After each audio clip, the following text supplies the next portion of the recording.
Fox 45 News continues following a new Inspector General report putting spending in the mayor's office under the microscope.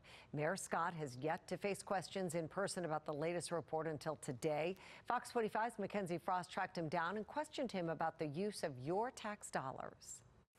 The mayor's office spent tens of thousands of tax dollars on food, parties, and flowers. And while the mayor says that nothing was done illegally, we're questioning him about if this really was an appropriate use of your money.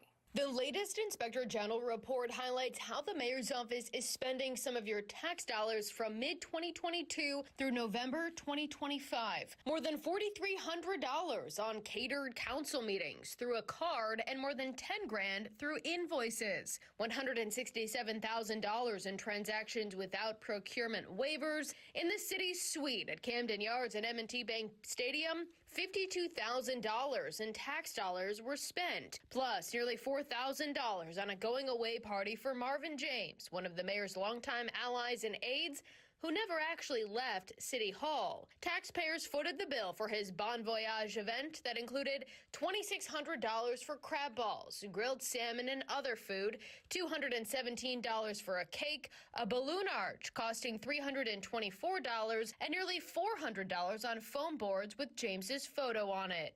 Days after the OIG's report release, we pressed Mayor Scott Monday on how his office is spending tax dollars. How do you expect taxpayers in Baltimore City to be okay with how your office is spending their money? And do you believe that you owe them an apology for how their dollars are being spent? And thank you for your question, Mackenzie. I think we have to be very clear about this, right? We're not talking about money that was spent inappropriately. As I said to your station last week, we're talking about people who skip protocol points, right? The mayor says some of the flower spending was for city employee funerals. I know that the taxpayers have no problems with us spending that. And the things that are being highlighted, like, for example, you guys are focusing in on, like, the skyboxes, right? The reality is that the city of Baltimore has been spending money on skyboxes at Camden Yards since I was 8 years old, and at M&T Bank Stadium since I was 13 years old. While the mayor says the boxes were used to celebrate city employees like teachers and the Department of Public Works employees, the IG report uncovering the spending was done during the same time frame when DPW solid waste workers lacked access to water and Gatorade during the summer months. We're not talking about misuse of funds, and you're talking about a fraction of the mayor's office budget, even though folks are trying to make it look like this was something done illegal. This is not that. We're going to continue to operate the same way that we have in the city of Baltimore, and that's with the utmost integrity, even when people try to make it like we're looking like we're doing the opposite. Thank you. We followed up with the mayor for more clarity. Do you believe, even if it's been going on, is that an appropriate use of taxpayer dollars? And then also, though, I know that your office spent nearly $4,000 on a goodbye party for somebody who never left and is still making almost $200,000. Why is that okay? Yeah, I think, Mackenzie, we know that you guys want to make this out to be something that is not. Again, it's not just the city of Baltimore. The state of Maryland has skyboxes and have had them forever.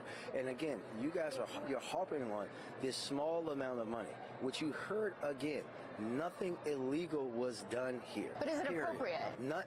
If it's not illegal, then it's appropriate. Mackenzie. So you think that's okay for tax dollars to be spent on it? I think it's okay for us someone who has spent money to have young people who have never been in that stadium before, who have never gotten invited before, who would have never had the opportunity to be there to do that, for people, for first responders, for people who clean up trash, absolutely. So no matter what you guys are going to try to twist this into, absolutely, we're going to continue to make sure that actual residents can enjoy that ability to be in that spot and those skyboxes. That's all I have to say. What and about just run what I said earlier.